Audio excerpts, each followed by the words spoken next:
welcome back to another video, and I've actually got a really exciting video coming up. It's something that I don't think it's necessarily unique. I think it's been done on YouTube before, but I just was thinking about it the other night and I thought, do you know what, this is actually something a little bit different.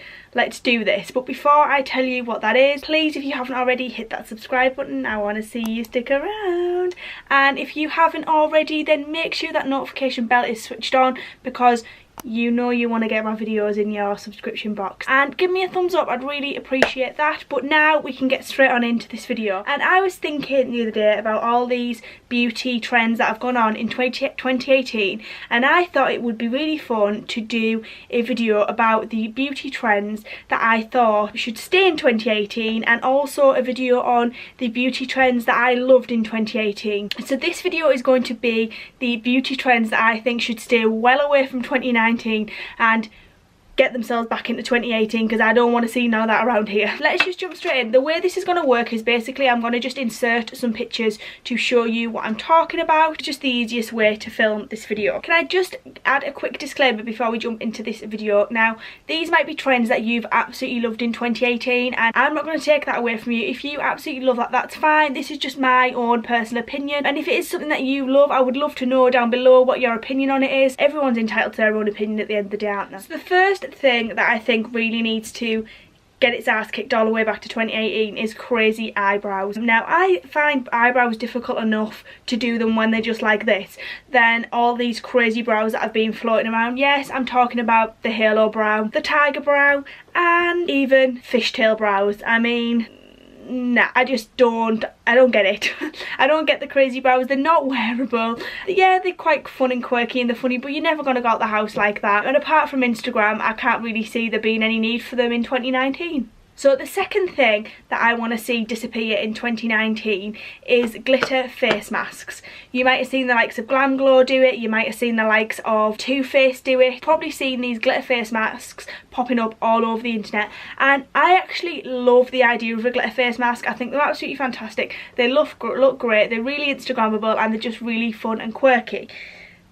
They're a little bit bittersweet for me though, because you tend to find with a lot of these masks, as I've done my research, they have a hell of a lot of alcohol in them, and it's the type of alcohol that isn't necessarily great for your skin, so they do tend to dehydrate your skin, and they don't tend to have a lot of skincare benefits. Apart from making you look a little bit quirky and taking a really good picture, they're not going to do much for your skin. So for me, for that reason, with them just being a whole lot of alcohol and not a lot of skincare benefit, I don't really see the point in messing about putting it on your skin to have to peel it off when it's not really going to do anything. If I'm going to use skincare, I want skincare that's really going to do something. I think if they can incorporate more of a skincare benefit into that type of mask, then hell yeah, great. I'd love to see them in 2019. But if you're going to just be alcohol, kick your ass back into 2018. It is dry January after all. Then the next thing that I want to talk about is glossy eyelids. Now, I think glossy eyelids look absolutely fantastic in editorial work. They look amazing on runways, but I just don't think they're something that's practical for day-to-day wear. It just doesn't wear well. When I went to London, Amanda Bell, Pixie's makeup artist, she did it with me with the Chloe Morello lip gloss, and it looked stunning for about all of an hour. And then because of the way your eye creases, and obviously like the warmth in the area, it breaks down the lip gloss, and after a while it just doesn't keep like that for long enough for me. So for that reason, it's just not something that I'd like to see making its way into 2019. Stick to the runways and the editorial work, that's fab, but for day-to-day wear, The other thing that I want to talk about that I wasn't the biggest fan of is this Rihanna inspired draping. Now obviously Rihanna, I mean, look at the girl.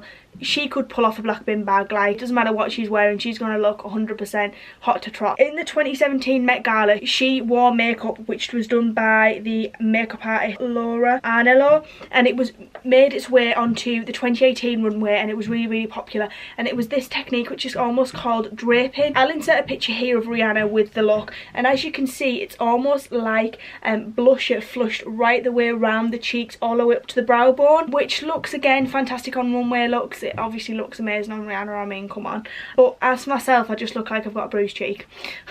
It's just not a good look for me, and I've seen it pop up all over Instagram, and these girls might look fantastic, but for me it just doesn't do anything for me. And for that reason, again, I just don't think it's practical for everyday wear because I just think you look like you're being punched in the face. The next thing that I want to talk about is that whole crazy thing of ant nails. Yes, ant nails. I'm not talking about ants drawn on nails, I'm talking about ants inserted into nails. WTF? Like, what was that all about? Did anyone see that that was like a thing in 2018? The salon owner actually created these acrylic nails and inserted real ants into them, and for me, I'm like, someone call Peter. Like, is this not animal cruelty? I just didn't get that. I didn't like the fact that, obviously, I mean, an ant's still an animal, and I didn't like the fact that I just don't think it would be very healthy for the ant to live in an environment like that, and surely they wouldn't survive for very long. Why would you want ants in your nails? Like, it's just a no, just no. I just don't get that. The next thing that we're moving along to is thumbprint eyeliner, and this was another one that you tend to find these things, these makeup looks make it big on the runway or big on a particular award ceremony, then they start popping up all over Instagram, and for me, this just looks messy. That is the aim of the game. I think it's supposed to, because it is literally you dipping your finger in gel and pressing it on, and it's supposed to be like the quick girls version of a cat liner. I'll stick to my precision, thanks. I just don't like the look of it. I think it looks very messy, unless you're Lady Gaga, who obviously again could pull off a black bin bag. It just looks unfinished and messy and very grungy, and it's just not my kind of thing. Then the next thing that I never thought I would be saying this, and that is holographic highlighter. It looks fantastic on Instagram. I mean, look at this. For me, day to day, it just, if you pick the wrong colour, like if you go for something with a purple shift, it can just look very like you've been bruised, where like a golden shift, you're never gonna think, oh yeah, she's been punched in the face. I think unless it's for like pictures or for like a particular like fancy dress look, like a mermaid or a fairy or something like that, I just don't think they're particularly wearable for every day, and I just think they stand out like a sore thumb, and they're just it's not for me. Then the last one I want to talk about might just be because I'm just being jealous, and that is glitter boobs and glitter bums. Oh my god, I've seen enough glitter boobs and glitter bums to last me an absolute lifetime this year. Here's some more for you. I don't get it. Why do you want, I mean, it's bad enough when you go to the beach and you end up with sand everywhere. I mean, I love glitter as much as the next person, but I don't want glitter in all my best bits. Like, I can't think of anything worse than glitter up my arse crack, like, and keep it, do you know what I mean? Not comfortable.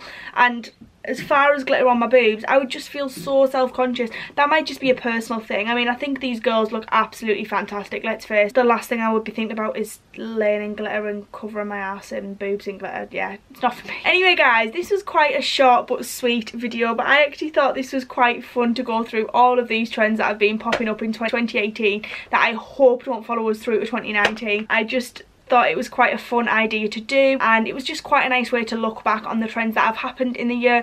What is your least favourite trend from 2018? I would love to know. Your least favourite beauty trend. That would be absolutely fantastic. And let's just do the whole, if you've not subscribed yet, please make sure you do. If you've not hit that notification bell, you know you want to. And if you haven't already, thumbs up. I would really appreciate that. And I shall see you in the next one. Mwah. Thanks for watching.